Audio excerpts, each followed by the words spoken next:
ನಮ್ಮದು ಒಂದೇ ಗುಂಪು, ಅದು ಯಾವುದಂದರೆ ಅದು ಕಾಂಗ್ರೆಸ್ ಗುಂಪು ಅಂತ DCM DK ಶಿವಕುಮಾರ್ ಹೇಳ್ತಾ ಇರುವಂಥದ್ದು. ಹೀಗೆ ಹೇಳುವ ಮೂಲಕ ಇಷ್ಟು ದಿನ ಇದ್ದಂತಹ ಒಂದು ಎಲ್ಲ ಚರ್ಚೆಗಳಿಗೆ, ಗೊಂದಲಗಳಿಗೆ ಇಬ್ಬರು ಕೂಡ ತೆರೆ ಎಳೆದಿದ್ದಾರೆ ನಾಯಕರು. ಯಾಕಂದರೆ ಕಾಂಗ್ರೆಸ್ನಲ್ಲಿ ದೊಡ್ಡ ಮಟ್ಟದಲ್ಲಿ ಚರ್ಚೆ ಆಗ್ತಾ ಇದ್ದಂತಹ ವಿಚಾರ ನಾಯಕತ್ವದ ಬದಲಾವಣೆ. ಅದೇ ವಿಚಾರವಾಗಿ ಈಗ ಹೇಳ್ತಾ ಇದ್ದಾರೆ, ನಮ್ಮದು ಒಂದೇ ಒಂದು ಗುಂಪು, ಅದು ಕಾಂಗ್ರೆಸ್ ಗುಂಪು ಅಂತ DCM DK ಶಿವಕುಮಾರ್ ಹೇಳ್ತಾ ಇದ್ದಾರೆ. ಈ ಒಂದು ವಿಚಾರವಾಗಿ ನಮ್ಮ ನಡುವೆ ಯಾವುದೇ ರೀತಿಯಾದಂತಹ ಒಂದು ಗುಂಪುಗಾರಿಕೆ ಇಲ್ಲ.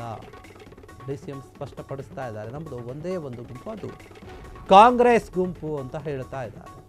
ಎಲ್ಲ ಗೊಂದಲಗಳಿಗೆ ತೆರೆ ಎಳೆದಿದ್ದಾರೆ ಶಿವಕುಮಾರ್. ಈ ಒಂದು ವಿಚಾರವಾಗಿ DK ಶಿವಕುಮಾರ್ ಹೇಳಿರುವಂತಹ ಈ ಮಾತು ಸ್ಪಷ್ಟನೆಯನ್ನು ಕೊಡ್ತಾ ಇದೆ. CM ಕಾವೇರಿ ನಿವಾಸದಲ್ಲಿ ಜಂಟಿಯಾಗಿ ಸುದ್ದಿಗೋಷ್ಠಿಯನ್ನು ನಡೆಸಿದ್ದಾರೆ DK ಶಿವಕುಮಾರ್ ಮತ್ತು ಸಿದ್ದರಾಮಯ್ಯ ಇಬ್ಬರೂ ಕೂಡ. ಕಷ್ಟ ಕಾಲದಲ್ಲೇ ಗುಂಪು ಮಾಡೋಕೆ ಅವಕಾಶ ಕೊಟ್ಟಿಲ್ಲ, ಈಗಲೂ ಕೂಡ ಕೊಡಲ್ಲ.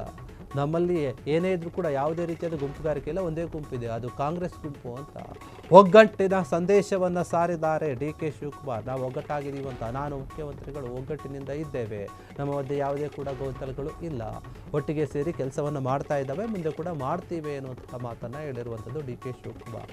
ಪಕ್ಷವನ್ನು ಇನ್ನಷ್ಟು ಶಕ್ತಿಶಾಲಿಯನ್ನಾಗಿ ಮಾಡ್ತೀವಿ, ನಾವು ಶಕ್ತಿಶಾಲಿಯನ್ನಾಗಿ ಮಾಡಿ 2028ಕ್ಕೆ ಮತ್ತೆ ಕಾಂಗ್ರೆಸ್ ಸರ್ಕಾರವನ್ನು ಅಧಿಕಾರಕ್ಕೆ ತರುವಂತಹ ನಿಟ್ಟಿನಲ್ಲಿ ಕೆಲಸವನ್ನು ಮಾಡ್ತೀವಿ ಅಂತ ಹೇಳ್ತಾ ಇದ್ದಾರೆ. ಎಲ್ಲರ ಒಂದು ಸಹಕಾರದಿಂದ ಕಾಂಗ್ರೆಸ್ ಅಧಿಕಾರಕ್ಕೆ ಬಂದಿದೆ, ಹೀಗಾಗಿ ನಾವಿಬ್ಬರೂ ಕೂಡ ಒಟ್ಟಿಗೆ ಇದ್ದೇವೆ, ಯಾವುದೇ ಕಾರಣಕ್ಕೂ ಕೂಡ ನಮ್ಮಲ್ಲಿ ಗುಂಪುಗಾರಿಕೆ ಇಲ್ಲ, ಬೇರೆ ಬೇರೆ ಭಿನ್ನಾಭಿಪ್ರಾಯಗಳಿಲ್ಲ. ಏನು ಚರ್ಚೆಗಳು ಆಗ್ತಾ ಇತ್ತು, ಕೆಲವೊಬ್ಬರು ಗೊಂದಲಗಳನ್ನು ಸೃಷ್ಟಿಸಿದ್ರು, ಅದು ನಮ್ಮ ಮಧ್ಯೆ ಇಲ್ಲ. ನಾವು ಯಾವುದೇ ರೀತಿಯಾಗಿ ಗೊಂದಲಕ್ಕೆ ಒಳಗಾಗಿಲ್ಲ. ನಾವಿಬ್ಬರು ನಾಯಕರೇನಿದ್ದೀವಿ, ಇಬ್ಬರು ಕೂಡ ಚೆನ್ನಾಗೇ ಇದ್ದೀವಿ, ಜೊತೆಗೆ ಕೆಲಸವನ್ನು ಮಾಡಿದ್ದೀವಿ, ಮಾಡ್ತಾ ಇದ್ದೀವಿ.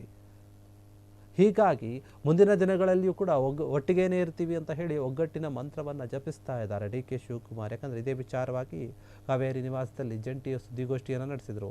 ಆ ಸುದ್ದಿಗೋಷ್ಠಿಯಲ್ಲಿ DK ಶಿವಕುಮಾರ್ ಮತ್ತು ಮುಖ್ಯಮಂತ್ರಿ ಸಿದ್ದರಾಮಯ್ಯ ಬೇರೆ ಬೇರೆ ನಾಯಕರು ಕೂಡ ಇದ್ದರು. ಹೀಗಾಗಿ ಈ ಇಬ್ಬರು ನಾಯಕರು ಮಾತನಾಡಿದರು, ನೋಡಿ ನಮ್ಮ ಮಧ್ಯೆ ಏನು ಗೊಂದಲಗಳಿಲ್ಲ, ನೀವು ಸುಮ್ಮನೆ ತಲೆ ಕೆಡಿಸ್ಕೊಳ್ಳೋಕೆ ಹೋಗಬೇಡಿ ಅಂತ ಹೇಳಿ ಎಲ್ಲ ಗೊಂದಲಗಳಿಗೆ ತೆರೆ ಎಳೆದುಬಿಟ್ಟಿದ್ದಾರೆ. ಈ ಒಂದು ವಿಚಾರವಾಗಿ CM ಕಾವೇರಿ ನಿವಾಸದಲ್ಲಿ ಏನು ಜಂಟಿ ಒಂದು ಸುದ್ದಿಗೋಷ್ಠಿಯನ್ನು ನಡೆಸಿದಲ್ಲ, ಅದೇ ವಿಚಾರವಾಗಿ ನಾವು ಕಷ್ಟಕಾಲ ಏನು ಬಂದಿತ್ತಲ್ಲ ಕಾಂಗ್ರೆಸ್ಗೆ, ಆ ಸಮಯದಲ್ಲಿಯೇ ಗುಂಪುಗಾರಿಕೆಯನ್ನು ಮಾಡೋಕ್ಕೆ ಹೋಗಲಿಲ್ಲ, ಗುಂಪುಗಾರಿಕೆ ಮಾಡೋಕ್ಕೆ ಅವಕಾಶವನ್ನು ಕೊಡಲಿಲ್ಲ.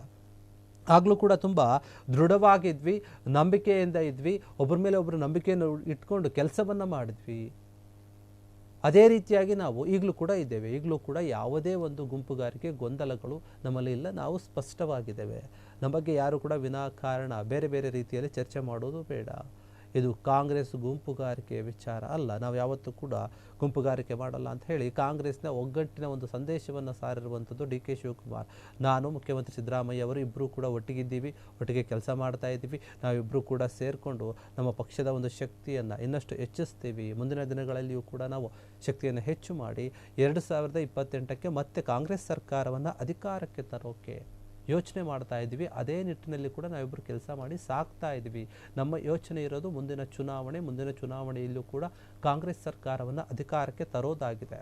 ಹೀಗಾಗಿ ಯಾರೂ ಕೂಡ ಇದರ ಬಗ್ಗೆ ಸಾಕಷ್ಟು ಚರ್ಚೆ ಬೇಡ ಅಂತ ಹೇಳಿ ಎಲ್ಲ ಒಂದು ಚರ್ಚೆಗಳಿಗೆ ತೆರೆ ಎಳೆದಿದ್ದಾರೆ. ಮತ್ತು ಎಲ್ಲರ ಒಂದು ಸಹಕಾರದಿಂದಾನೇ ಈ ಒಂದು ಕಾಂಗ್ರೆಸ್ ಸರ್ಕಾರ ಅಧಿಕಾರಕ್ಕೆ ಬಂದಿದೆ. ಜನರಿಗೆ ಕೊಟ್ಟಂತಹ ಒಂದು ಮಾತಿನಂತೆ ನಾವು ಸೇವೆಯನ್ನು ಮಾಡ್ತಾ ಇದ್ದೇವೆ. ಜನರು ನಮ್ಮ ಮೇಲೆ ವಿಶ್ವಾಸವನ್ನು ಇಟ್ಟು ನಮಗೆ ಅಧಿಕಾರವನ್ನು ಕೊಟ್ಟಿದ್ದಾರೆ, ಸಹಕಾರ ಕೂಡ ಕೊಟ್ಟಿದ್ದಾರೆ. ನಾವು ಅದಕ್ಕೆ ಬದ್ಧರಾಗಿ ನಡ್ಕೊಳ್ಬೇಕು. ಅವರ ಆಶಯಗಳನ್ನು ಈಡೇರಿಸುವುದೇ ನಮ್ಮದು ಒಂದು ಉದ್ದೇಶ, ಶಪಥ ಅಂತ ಹೇಳಿ DK ಶಿವಕುಮಾರ್ ಹೇಳ್ತಾ ಇದ್ದಾರೆ. ಹೈಕಮಾಂಡ್ ತೀರ್ಮಾನ ಮಾಡಿದಂತೆಯೇ ನಾವು ನಡೆದುಕೊಳ್ತೇವೆ, ಕೆಲಸವನ್ನು ಮಾಡ್ತೀವಿ. ಚಳಿಗಾಲದ ಒಂದು ಅಧಿವೇಶನವನ್ನು ಹೇಗೆ ಎದುರಿಸಬೇಕು ಅಂತ ಕೂಡ ಚರ್ಚೆ ಆಗಿದೆ. ಅದರ ಬಗ್ಗೆ ಕೂಡ ನಾವು ಯೋಚನೆ ಮಾಡ್ತಾ ಇದ್ದೀವಿ. ಮುಂದೆ ಬರುವಂತಹ ಒಂದು ಬೆಳಗಾವಿಯ ಚಳಿಗಾಲದ ಅಧಿವೇಶನ ಏನಿದೆ, ಅದರ ಬಗ್ಗೆ ಸಾಕಷ್ಟು ಚರ್ಚೆ ಆಗ್ತಾ ಇದೆ. ನಾವು ಜನರಿಗೆ ಯಾವ ರೀತಿಯಾಗಿ ಕೆಲಸ ಮಾಡಬೇಕಂತ ಯೋಚನೆ ಮಾಡ್ತಿದ್ದೀವಿ ಅಂತ DK ಶಿವಕುಮಾರ್ ಹೇಳಿರುವಂಥದ್ದು.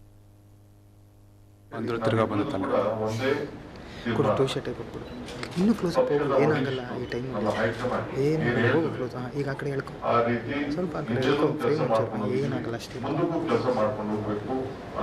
ಇಂಥ ಟೈಮಲ್ಲಿ ಫ್ರೇಮ್ ಸಿಗೋದೇ ಬೆಸ್ಟ್. ಯಾರು ಮಧ್ಯದಲ್ಲಿ ತಾವೇ ಆಗಲಿ ನಮಗೆ ಗುಂಪು, ನಮ್ಗೆ ಯಾವ ಗುಂಪು ಇಲ್ಲ. ನಾನು ಯಾವ ಗುಂಪಿಗೆ ಕೃಷ್ಣ ಅವ್ರ ಕಾಲದಲ್ಲೂ ಅವಕಾಶ ಕೊಡಲಿಲ್ಲ, ಇವತ್ತು ಅವಕಾಶ ಕೊಡಲಿಲ್ಲ, ನನಗೆ ಅವಶ್ಯಕತೆ ಇಲ್ಲ. ನಮ್ದು ಒಂದೇ ಒಂದು ಗುಂಪು, ಕಾಂಗ್ರೆಸ್ ಗುಂಪು. ಚೀಫ್ ಮಿನಿಸ್ಟರ್ ನಾನು ಅವತ್ತು ಕಾಲದಲ್ಲಿ ಸಿದ್ದರಾಮಯ್ಯನವರು 3 ತಿಂಗಳು, ನನ್ನ 4 ತಿಂಗಳು ಹೈಕಮಾಂಡ್ ಆದೇಶದ ಮೇರೆಗೆ ಸ್ವಲ್ಪ ದಿನ ವೇಟ್ ಮಾಡಿ ಟೀಕೆ ಅಂತ ಹೇಳಿದ್ರು ಕೂಡ ಒಂದು ಶಬ್ದ ಅವತ್ತು ಕೂಡ ನಾನು ಮಾತಾಡಿಲ್ಲ. ಇವತ್ತು ಕೂಡ ಅಷ್ಟೇ I am very form. So ಒಟ್ಟಿಗೆ ಸೇರಿ ನಾವು ಕೆಲಸ ಮಾಡ್ಕೊಂಡು ನಾವು ಹೋಗ್ತೀವಿ. ಪಕ್ಷದ ವರಿಷ್ಠರು ಹೈಕಮಾಂಡ್ ಏನ್ ಹೇಳ್ತದೆ ಆ ರೀತಿ ನಾವಿಬ್ರು ಸೇರಿ ಕೆಲಸ ಮಾಡ್ಕೊಂಡು ಹೋಗ್ತೀವಿ. ನಮ್ಗೆಲ್ಲರಿಗೂ ಒಟ್ಟು ತಿಳಿಸಿಕೊಳ್ಳುವಂತ ಕರ್ತವ್ಯ. ಪ್ರತಿಯೊಬ್ಬ ಶಾಸಕನ್ನ ಎಷ್ಟು ಶಕ್ತಿಶಾಲಿ ಬೆಳೆಸ್ಕೊಂಡು ಪಕ್ಷನ ಯಾವ ರೀತಿ ಶಕ್ತಿಶಾಲಿ ಬೆಳೆಸ್ಕೊಂಡು ಅದು ನಮ್ಮಿಬ್ಬರ ಕರ್ತವ್ಯ. ಆ ನಿಟ್ಟಿನಲ್ಲಿ ನಾವು ಮುಂದಕ್ಕೆ ಸರ್ಕಾರನ 28ಕ್ಕೆ ನಾವೇ ತರಲಿಕ್ಕೆ ಅನೇಕ ಕಾರ್ಯರೂಪವನ್ನು ನಾವು ರೂಪಿಸಿದ್ದೇವೆ. ಆ ನಿಟ್ಟಿನಲ್ಲಿ ನಾವು ಕೆಲಸವನ್ನು ನಾವು ಮಾಡ್ಕೊಂಡು ಹೋಗ್ತೇವೆ. ಏನು ಮುಖ್ಯಮಂತ್ರಿಗಳು ಈಗಾಗಲೇ ತಮಗೆ ಸಂದೇಶವನ್ನು ಕೊಟ್ಟಿದ್ದಾರೆ. ಆ ಸಂದೇಶಕ್ಕೆ ಆ ಮಾತಿಗೆ ನಾನು ಕೂಡ ಸಹಮತವನ್ನ ವ್ಯಕ್ತಪಡಿಸ್ತಾ ಇದ್ದೀನಿ. ರಾಜಕೀಯವಾಗಿ ಕೂಡ ಒಂದೇ ಕ್ಷಣ ಕ್ಷಣದ ಸುದ್ದಿಗಳಿಗಾಗಿ ಫ್ರೀಡಂ ಟಿವಿ ಸಬ್ಸ್ಕ್ರೈಬ್ ಮಾಡಿ, ಲೈಕ್ ಮಾಡಿ ಹಾಗೂ ಫಾಲೋ ಮಾಡಿ. ಹೊಸ ಸುದ್ದಿಗಳ ನೋಟಿಫಿಕೇಶನ್ಗಾಗಿ ಬೆಲ್ ಐಕಾನ್ ಮೇಲೆ ಕ್ಲಿಕ್ ಮಾಡಿ.